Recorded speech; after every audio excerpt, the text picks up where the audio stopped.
Operation Rolling Thunder, which had begun in March 1965, reached a high point in late December 1965 with stepped-up bombing of North Vietnam. U.S. fighter bombers continue to step up the air war in Vietnam in a series of heavy attacks on Viet Cong positions. It's the biggest number of raids in a single day since November last year. Among the targets, railroad lines, transformer stations, supply camps, and enemy convoys.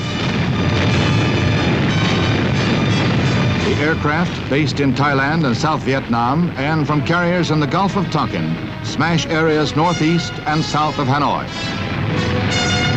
A total of 166 missions include high-speed bombing runs using napalm to wipe out shore positions and riverbank installations.